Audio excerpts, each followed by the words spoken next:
Hi hello అండి, welcome to sweety brush channel. So నేను ప్రతిసారి ఏంటంటే మార్నింగ్ వెళ్ళేటప్పుడు ఏవైనా నానబెడతాను, నెక్స్ట్ డే అవి ఏం చేయాలో అర్థం అవ్వదు, వడలు అలా వేస్తాను. సో ఈరోజు కూడా బఠానీలు నానబెట్టాను అనమాట. సో ఆ బఠానీలు ఏం చేయాలో తెలియక వెంటనే దీన్ని కర్రీ లాగా ప్రిపేర్ చేస్తున్నాను.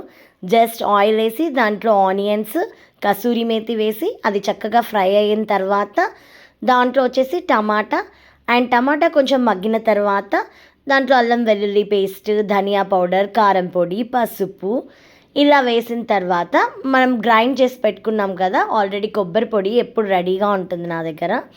సో ఆ కొబ్బరి పొడిని దాంట్లో కొంచెం వేసేసాను. అండ్ నేను మిర్చీస్ కూడా పొడవుగా కట్ చేసుకొని వేసుకుంటాను, ఎందుకంటే అవి కొంచెం టేస్టీగా అనిపిస్తాయి.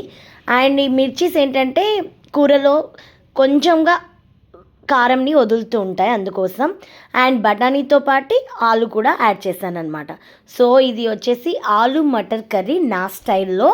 అండ్ చక్కగా దీన్ని కలిపేసి కొంచెం సాల్ట్ వేసి దాంట్లో కొన్ని వాటర్ పోసేసి ఒక 1 గ్లాస్ కలిపేసి కుక్కర్కి మూత పెట్టేశాను అనమాట. సో ఇదైతే కర్రీ ఇలా చక్కగా ఉడికిపోతుంది. అండ్ కొత్తిమీర కూడా వేసేసాను ఫైనల్గా, నేను వేపించేటప్పుడు వేయలేదు. సో కొత్తిమీర వేసి కుక్కర్కి మూత పెట్టాను. సో ఈ కర్రీ అయితే చాలా బాగుంటుంది, ఎస్పెషల్లీ పూరీ కానీ చపాతీలోకి కానీ ఇది చాలా బాగుంటుంది. బట్ నేనైతే దీన్ని రైస్ తోటే ఎంజాయ్ చేశాను.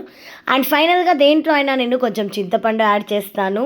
చింతపండు యాడ్ చేస్తే కర్రీ చాలా బాగుంటుంది, త్వరగా చెడిపోదు. సో మీరు కూడా కావాలంటే ట్రై చేసి కమెంట్ బాక్స్లో కమెంట్ చేయండి. బాయ్.